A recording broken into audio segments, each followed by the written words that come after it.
Assalamu alaikum warahmatullahi wabarakatuh. Kusodowo waa channelkayga waa King Ramzy ahey, welcome back.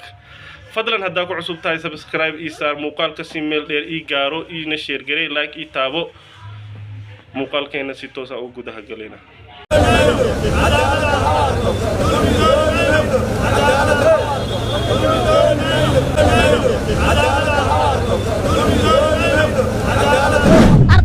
امتحان كسو قادا ليلي كل ليفل نقول مدن حسن شيخ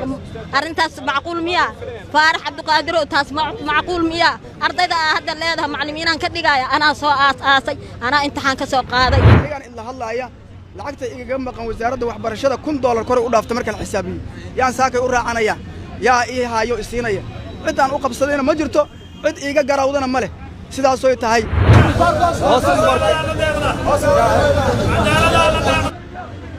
waxaan taaganahay afaafka hore ee xarunta wasaaradda waxbarashada ee xukuumadda federaalka ah ee Soomaaliya ee ku taala isgoyska Soobe ee magaalada Muqdisho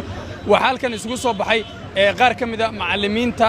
ka diiwaan gashan sida ay sheegeen wasaaradda waxbarashada ee Soomaaliya kuwaas oo sheegay in ay ka shaqeyn jireen barnaamijkii aada dugsiyada ee horaan wasaaraddu ay soo saartay ee markaasi lagu xoojinayay waxbarashada dalka waxay sheegeen macallimiintan in muddo ay soo shaqeynayeen isla markaana hadda loo sheegay in gabi ahaanba boosaskooda lagu bedelayo macallimiin kale sida ay hadalka u dhigeen macallimiinta ayaa socod ku maray agagaarka wasaaradda waxbarashada xarunteedu halka ay ku taallo waxaana markaasi ay cod dheer ay baaq ugu direen madaxda dawladda federaalka ah ee Soomaaliya gaar ahaan wasiirka wasaaradda waxbarashada ee xukuumadda Soomaaliya Farax Cabdi Qaadir iyo sidoo kale madaxweynaha Soomaaliya Xasan Sheekh Maxamuud in arrintan si degdeg ah u soo farageliyaan isla markaana loo ogolaado in ay sii wadaan shaqadii horaan wasaaraddu ay u qaadatay isla markaana ay muddo ku soo shaqeynayeen waa kuwan qaar ka mid ah macallimiinta oo ka hadlaya arrintan nahay macallimiintii qaranka macallimiintii uu aasaasay Xasan Sheekh Maxamuud oo ahay aada iskuulada gootadii iskuul waxaan shaqeynayna 12 sano muddo ku dhow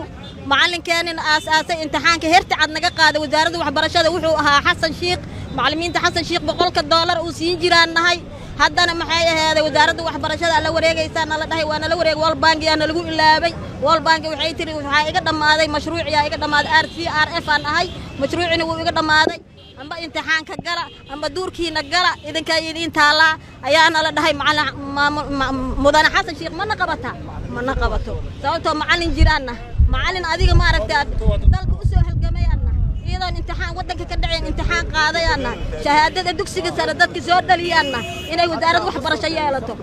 maxaa noola leeyahay maanta baxa duurka gala arday aniga imtixaan ka soo qaadaa leeyahay ku level noqon mudane Xasan Sheekh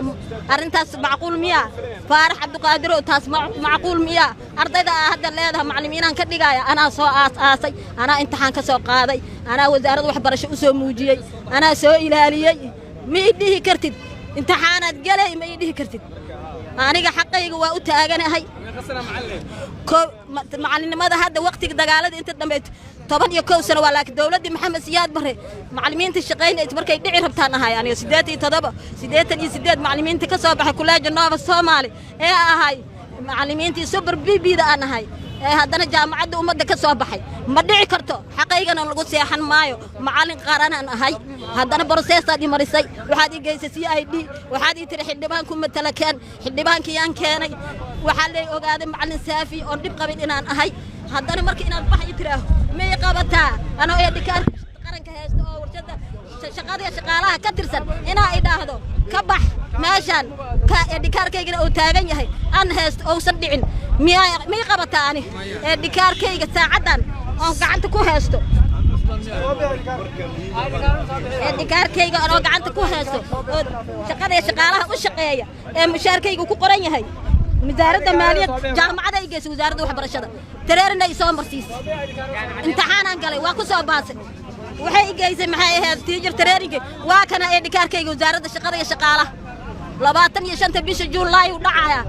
macallin jiraanahay ee dhikaar haysto saddexda kuna qaadateen ee dhikaar ma haysta macallinkii qaranka aniga waaya la tuuri karo shacabka ay taagan mara lay tuura iga maqan wasaaradda waxbarashada $1000 kor u dhaafto markaan xisaabiyo yaan saakay u raacanaya yaa ii haayo isiinaya cidaan u qabsadayna ma jirto cid iga garawdana ma leh sidaas oo tahay ayadoo halkaas wax noo marayaan ayaa macallin walba waxa lagu qasbay inuu haddana oo soo bixiyo linkiga ama maxaan ku raadayay process waxbarasho oo soo maro oo wasaaradda waxbarashada ay diyaarisay waxa kamid ah jaamacaddii Gaheyr ama qaybtii jaamacadda wasaaradda waxbarashada qaybta Gaheyr hala dhigtay dheheen muddo 2 sano qofkii aan dhiganayna waa shaqadu ka tagay dhikarku ii dhigaa labadii sano waa soo marnay anagoo macallimiin ka tirsan wasaaradda waxbarashada ee Soomaaliya ka soo shaqeynaya muddo 11 sano isugu jiro qaar soo shaqeynaya 11 sano qaar 5 sano shaqeynaya qaar 4 sano shaqeynaya u soo dhibtooday ayaa waxaan ka nahay cabasho iyo banaanbax ugu soo banaanbaxnay waxaan ka codsanaynaa madaxweynaha Soomaaliya ra'iisul wasaare Xamse gudoomiyaha baarlamaanka macallin wuxuu yahay uu yaqaanaa macallimiin ayuu ka soo ahaan jiray waxaan ka codsanaynaa in xaqayna lagu duusiinayo macallin iska bax la leeyahay macallin qaadanayna 3 kun aan qaadanayna 117 macallinna waa banaanka u saarayna lambaradooda ayaa macallimiin kala keensanayna taasaan anagu ka soo banaan baxnay waxaan rabnaa in cadaaladda loo hiliyo maxamed idla universal tv muqdisho sidaasuu ku soo gabagaboobay